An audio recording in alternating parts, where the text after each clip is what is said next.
Hi, everybody. Welcome to the new episode of the Prime Venture Partners podcast for entrepreneurs and people from the ecosystem. We have a very exciting show today. And this time it's one where we have two guests, Harshil Mathur, the co-founder and CEO of Razorpay, and Byas Nambisan, who's the CEO of Ezetap. And today the world got to know that Razorpay has just acquired Ezetap. So great to have the two of you on the show. And I'm sure everybody in the audience would want to know why, what, where, how, and perhaps how much. But we'll start with some easy questions and dive into some of the thought process. And I think any of the insights you can share for other entrepreneurs in the ecosystem on the whole exit process will actually be very valuable as well. So I'll start with what are your top three emotions, starting with you, Byas? Look, my top emotion is really, at this point, impatience, right? I'm very excited and excitement. I'm excited about looking forward, and I'm just impatient to go out and see what we can do together, right? Perfect. That's really that excitement and impatience are 1, 2, and 3. I thought you were going to say relief, but glad to hear that it's excitement and patience. Harshil, how about you? Yeah, I think I'll resonate with Byas. The first emotion is definitely excitement. I think the excitement to work together with them and with Ezetap and basically just co-create so many opportunities of doing things together and so many synergies that I can just keep thinking about on what all is possible now with on and offline coming together. So it's just the excitement of that. I think somewhere the second is somewhere gratitude that Byas and his team chose to work with us and trusted us with this. That I think we have the excitement, but at the same time the responsibility of making this big together. Right? An acquisition is not about it. If it is 1 + 1 = 2, we are a failure. It has to be 1 + 1 = 10, right? So if we can get there, of course, there's a lot of excitement about it, but there's a lot of sense of responsibility around now making a success. And of course, there's been a lot of voices from the ecosystem congratulating about it. We want to go back to them and say that, hey, we have been able to do this well, right? It's the closing of the deal is just starting of the journey. Yeah. Wonderful. So we'll come to that part later in the conversation. But I would like to sort of start with you, Harshil. Razorpay has been a phenomenal journey so far. Kudos to you and Shashank and the team. I recall our early conversations, while you were still coming out of YC, and really felt there that you guys were onto something. And shame on us for having missed out on the opportunity to be part of the journey. But it's great to finally be on the journey and the road ahead. I think the one thing that we probably could not have predicted then, or maybe you did, or had that the whole online space has probably grown 10,000-fold since you guys got started, and you guys have grabbed the lion's share of that, and that of course is stellar product and business execution. As you look at acquisitions, right, and as they say, most good companies are bought, not sold. What type of thinking goes into an acquisition, right? Is it apart from identifying a space and players in the space and the thought process before you even approach a company for acquisition, what makes one an attractive target? The acquisitions from Razorpay perspective are very opportunistic, right? It's very hard to predict and plan that, hey, this is a space where we'll acquire a company and do it, because it's not as simple as that, right? So we're still a startup at the end of the day. Wherever we are, we're still a startup, and we operate with a lot of people first approach, right? So for us, the acquisition depends a lot on the people. It's about having the right kind of people in another company that you feel like. See, it takes a lot of effort for us to hire even one person. Now imagine an acquisition of 300 people. That means you are hiring 300 people at once. Can you be certain that all those 300 people fit into your culture? That's a very hard question and very unlikely to be true. So it takes a lot of effort to get it there. And I think the most important asset that a company can have for us to believe that this acquisition will be successful is having the right kind of people.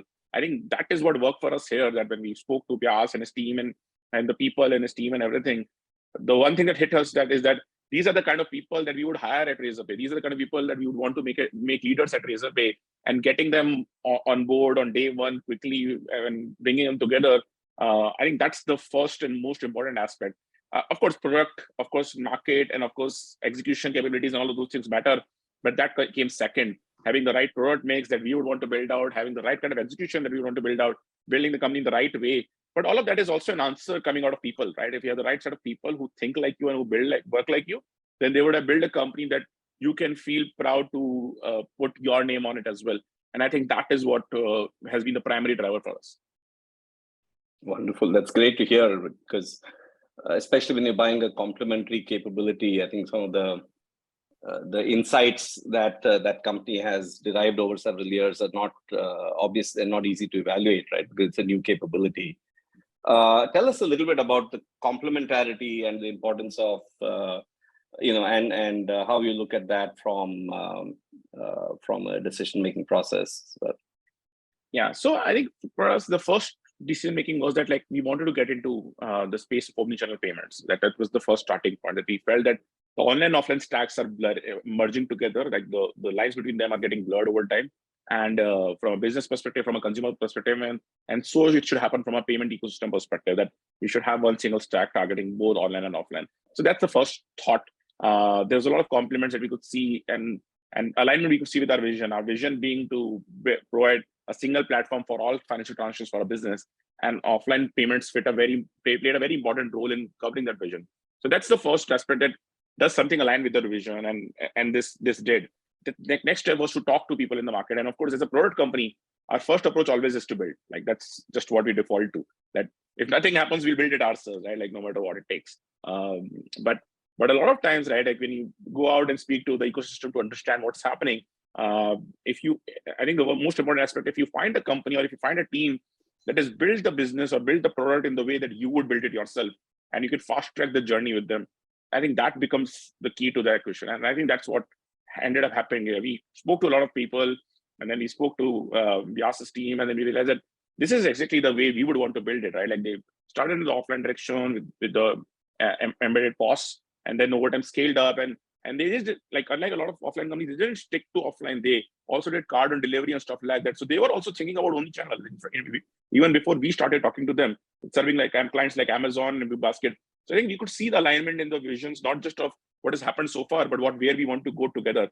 And I think when that started getting aligned, that's when we felt that okay, the complementary things really align well together, because these guys are in the offline first market, and then moving towards online. We are in the online market. You want to move towards offline. Both of us are seeing the world in a very similar direction. That both of us are very clear that 3 years downstream, these worlds will not be different, and they will be together. And I think if we start working together with them, we can build that combined world together. So I think that's where it came down to. Wonderful. Great. So Byas, would love to hear sort of the reverse view, from your side. I know, having served on the board, the nominal plan was to continue building and perhaps raise a round of capital and scale up, because the company was around profitability and decent scale. So when the inbound came in, and when you had the first conversation, what made you think that this is the right way to this is the right opportunity to explore, and what were the considerations from your side? Well, sort of even before the inbound, I think something we shared that we didn't know that at the point was that our outlook on where the industry was going and where we, how we needed to play was actually similar, in that we too thought about convergence and, felt we too needed to figure out how to play in the online space in some manner. And, as we went out to raise capital, that was one of the areas, as we wanted to build and grow, was to say we need to be able to scale up our opportunity, our play there. And clearly, when we are starting from scratch in the online play, in the online space, we would be taking a different, path when you're going up against established players. So when,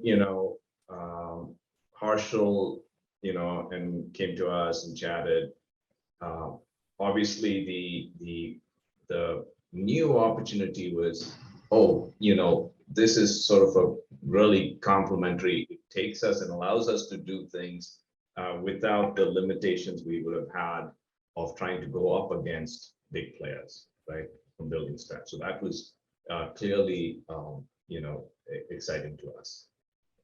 But the other thing that Harshil, mentioned was very on top of mind for me and my team was, from a fit, from a culture fit and a product fit, how are we? And this was one company, as we talked to them and, what we knew of that, we felt very comfortable with in terms of, our fit. And we looked really, that was important because there were other people that, who had expressed interest in talking to us where we were not certain that that fit would be as good. And then as, Harshil said, the outlook of, our vision of where we wanted to go gelled very well with what they said, when we had the discussion, hey, this is what we're doing, and that's where they were looking to go. It was, a 90% match in terms of, how we saw where we wanted to go. So that too worked out, really well. So that got us really excited. Excellent, excellent. So let's talk a little more about synergies. You talked about quite a few of these things, but obviously technology stacks and things like that. Also, eventually, in the grand scheme of things, companies need to come together on all fronts. So how does one go about diligencing and evaluating, and to what extent do you think one can confirm some of these things? Of course, the fact that one is based in Koramangala and the other is down the road in HSR layout was kind of convenient. And actually, how much of a factor is proximity as well in some of these things? At the end of the day, we're all, as you said, it's about the people business. And so would love to, if you can share some insights again for our listeners in terms of, the thought process on each side, and when does that comfort really get, solidified to move forward? I can Maybe go we can and start with you, Harshil. Yeah. So I think I see a lot of these play an important role. Let's see, of course, like I said, like Byas said, it starts with vision, it starts with people, and all of those things making a lot of sense. But then we spent then of course all of these things play their own role. So it was a long drawn process, and it took us some time to get to that firm commitment. See, and the reason for that is like the size of the deal is public, but whatever the amount of money that we are spending to make this deal happen is equivalent to the total amount of money we have spent to build Razorpay today. Right? So it's that big of a commitment, right? Like we have raised a lot more, but if actually we have spent only less than this, right? So it's almost equivalent to spending the amount of money we have spent in the last 8 years in building Razorpay in one go. So it's not an easy decision. Every factor counts, and you want to be completely certain. It's more than checking the boxes. It's more about having that comfort that yes, it's the right decision for us to take. Convincing yourself, convincing your investors, convincing your board, and of course convincing the company that we are working with that it is the right decision to make. So yeah, we took a lot of time in doing all of that, like the tech diligence, the business diligence, and everything else. And the proximity does help. It's not essential. I mean, I don't think me and Byas have physically met more than 3 or 4 times during this, but it does help that when you have something you want to clarify, you can just fly down, and you can just walk down the road, or you can just go in the same city, meet at some place, and discuss some of these things. So it does help, but in today's world, like I don't think those are major criteria. It's having even with diligence and everything, what matters is that getting that comfort. And when we are doing a tech diligence, what we are trying to sense is not the tech product out there. I mean, the product is out there, deployed in thousands and lakhs of merchants out there who are using it. That itself is proof that the product works. What we are trying to get a sense is that, can our team work with their team to co-create something together? Can our tech teams talk to their tech teams and co-create things? Can our product teams talk to their product teams? I think that's the comfort that you're trying to get answers to. That are we speaking the same language? Are we thinking in the same way? And I think those things become really important, especially when you're talking about diligence perspective. Even from finance team perspective, when our finance teams are talking to their finance teams, they're just trying to sense that, are they looking at the right things the way we look at the right things internally? Are they worrying about, let's say, things like burn or profitability the way we worry about burn and profitability? And I think that is the aspect of diligence, right? Like whether it's tech diligence, product diligence, financial diligence, business diligence, I think those are the aspects we are trying to cover. And as you start getting comfort with all of these things, see, we all know it's a startup. We are a startup ourselves. It's not like any of us is going to be 100% perfect in everything that we do. what we want to see is that we are building with the right intent, with the right approaches, with the right people in place for each of these things. And as long as that is in place, like small things here and there can be fixed together. Terrific. And of course, given that Byas was CFO before he Yes, became that helped a CEO, lot. so that would have helped a lot in clarity on the numbers and stuff like that. Byas, your view on the experience? Look, I think having been through a lot of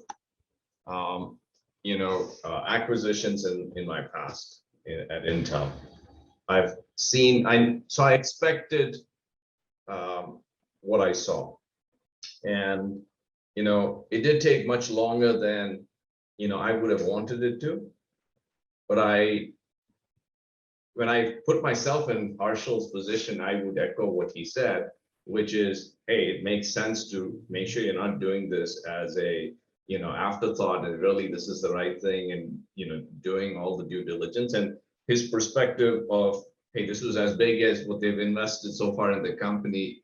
I hadn't thought about that, but that just reinforces that it was that big of a deal, right? And but through the process, there was never, even though it took time, there wasn't ever a sense of second thought, really, right? Throughout it was a reinforcement. Yeah, this is the right thing. It's just it's just going to take us a few more steps to get there, but this is really the right thing, versus saying, hey, do we have seller's remorse or buyer's remorse? Are we walking down the wrong path? That was never, that never came to mind. Great, and that actually really stems to the culture and the people question, because it's actually a period of time during which you get to know people a lot better as well. Awesome. And in any business deal, there's always going to be tough moments, right?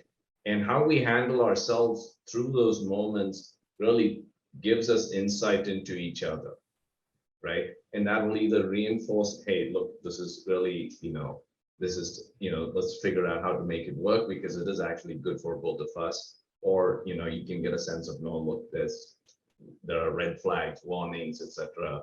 That is going to come with a significant compromise. And we didn't sense.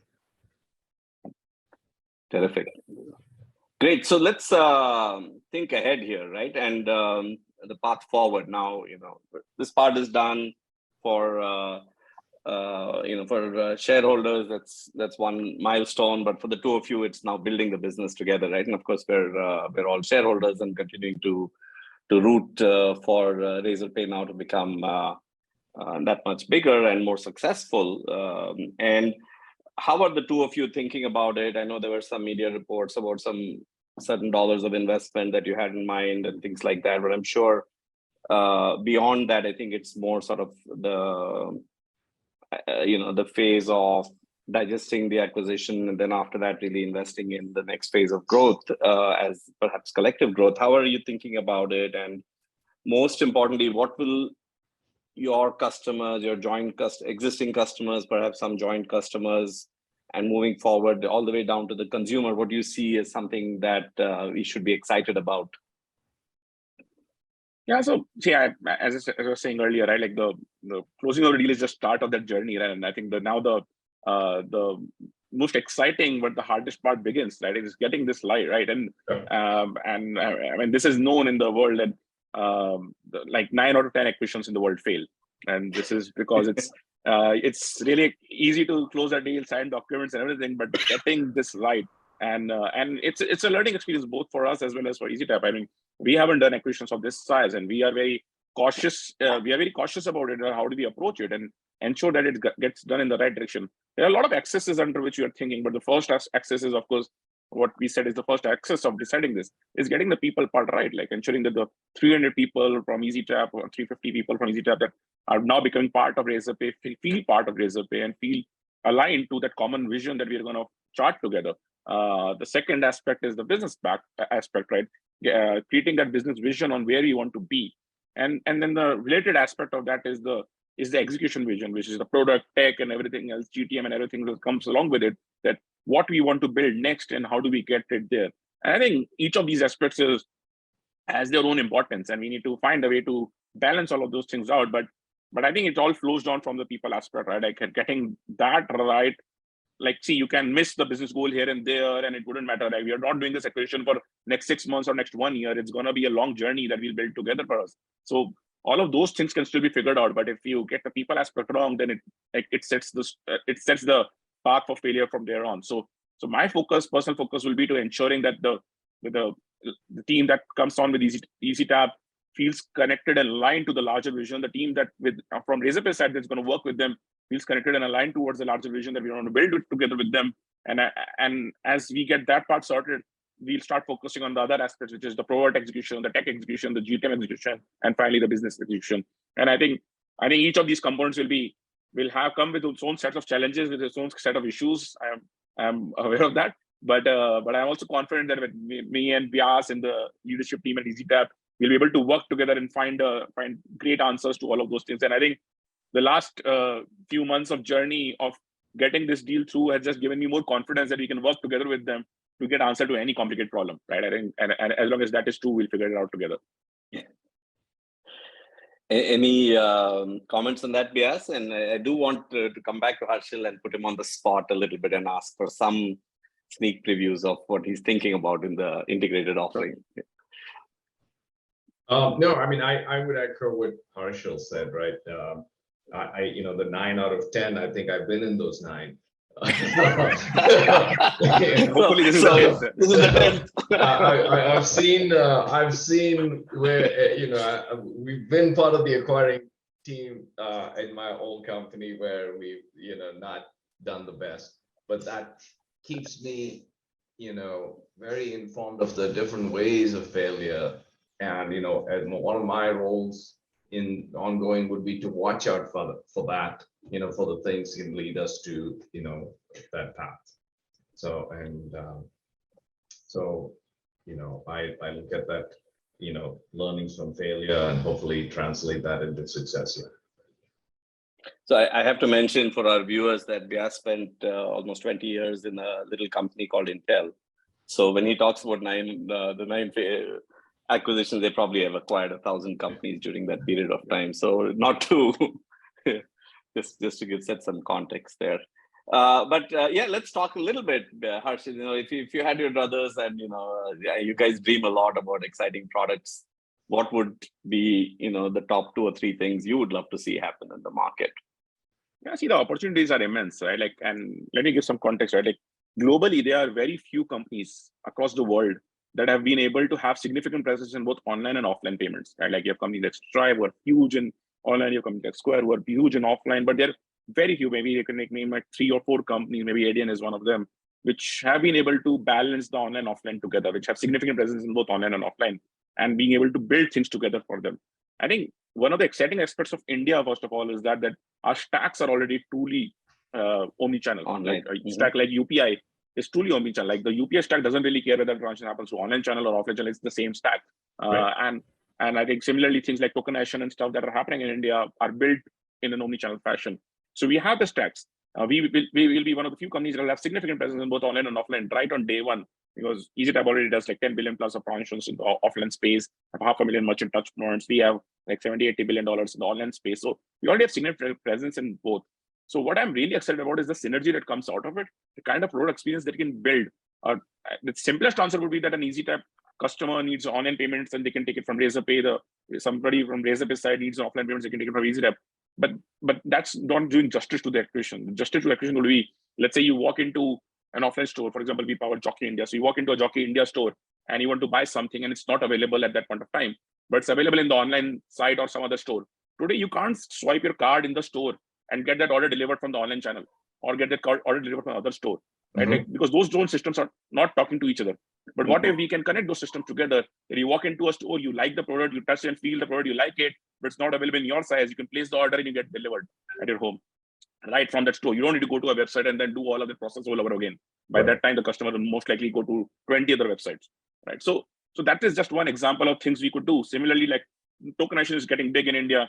today, if you tokenize your card let's say you go to a McDonald's and you tokenize your card in their app versus you go in the store, they are not talking to each other. The tokenized card in the app is not useful in the store. The one is you do in the store is not useful in the app, but you are the same customer. Why should you think about all of those things? So those are the kind of stacks that we can build where you tokenize your card in the app, and even if you place an order from the app or you place it in the store, the same card works, the same tokenized card works. You don't have to type it all over again. You don't have to enter it all over again. I think those are some of the experiences that I can just think on top of my mind. But the opportunity is immense, and I think we can be one of the few companies across the world who can drive that omni-channel payments wave, right? And I think the exciting part about India is that, like, people think of omni-channel, they think of one or two merchants here and there. But the fact is, post-COVID, every offline merchant is an omni-channel merchant. Right, every offline merchant, whether you look at like Jockey India, whether you look at like Chroma, whether you look at like Louis Philippe, everyone has an online store, everyone has an offline, and a significant presence in both online and offline.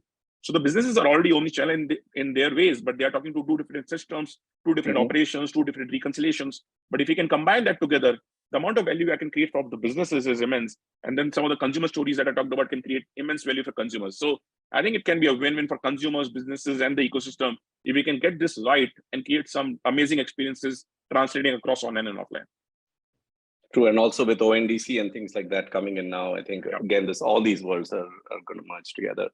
Yes, what are some of your you've been also talking to a lot of customers, and we've had, as Harshil mentioned early on, some early sort of customers who are actually seeing us as Ezetap as online and offline as sort of omni-channel. What are some of the things you're hearing and you're looking forward to doing together? Which is really just the same as what Harshil said, because even before we did this deal, there were instances where we were partnering together to go off, offer a converged solution. We were bidding for some places that were talking to merchants. We're doing stuff along with the bank in the space. So to me, what Harshil just said is exactly where, how we saw it evolving, as well as being able to converge and give that, truly omni-channel merchant experience, not just in payments, but in credit and, the customer experience, make it just seamless between the online and offline world. Wonderful. No, actually, I was I missed that point earlier on, but you made a very nuanced point here in terms of companies are already working together at some level. And then that's also a great way to sort of get to know each other before such conversations happen, right? And I think for entrepreneurs also, sometimes it's important to know what might be companies that you want to partner with over a period of time. Whether or not an acquisition happens later is a different issue, but building the relationships early. So because a lot of this, as you mentioned, is just the overall culture and team and product teams and so on. So I think, and just want to add that I think that builds a lot of comfort for both parties. Like the fact that the teams have worked together on joint programs and joint products before, it builds a lot of comfort that, hey, we can execute this in a larger way when we complete something like this. So that played a very critical role. I think we forgot to cover that earlier. So thanks, Byas, for bringing that up. Great. Look, I've been, of course, involved with Ezetap right from the first day, or day minus 365, perhaps, as I would call it, and been watching the journey. It was very convenient for me that Byas lived 4 houses away, and so even for us, I think half our board conversations were actually just a walk around our gated community here. But look, we've been big fans also of Razorpay throughout, and really excited to see this deal come to fruition on for more reasons than one. Thanks a lot for your time today. I know it's been a hectic day for both of you, and I'm sure you've been getting all kinds of calls from the media. So I appreciate your making the time for this podcast. I would just say that, look, this is, I think, going to be a very exciting time for businesses in India, and I think eventually for consumers. As a consumer, I'm very excited that we'll have much more integrated and exciting offerings. I can just imagine walking into a store, being, and having done a lot of online transactions with them, as you said, just getting treated better because you patronize that store well. And I think stores would want to do that. I think they would want to treat their online customers very well. And historically, there's not been too many ways to do that. But this opens up a world of opportunities, and I think the consumer is going to win in the end. And I think making commerce frictionless and or friction free to the extent possible is a shared mission here. So congratulations once again to both of you, and I'm really happy to hear the word excitement. That says a lot, and looking forward to seeing some exciting years ahead. Thank you. Thanks so much, Sanjay. Thanks, Sanjay. Thanks, Harshil. Thanks, yes. Yeah. Cheers. Cheers. Dear listeners, thank you for listening to this episode of the podcast. Subscribe now on your favorite podcast app for free, and you'll be the first one to know when new episodes are available. Just search for Prime Venture Partners Podcast in Apple Podcast, Spotify, Castbox, or however you get your podcasts. Then hit subscribe. And if you have enjoyed the show, we would be really grateful if you leave us a review on Apple Podcast. To read the full transcript, find the link in the show notes.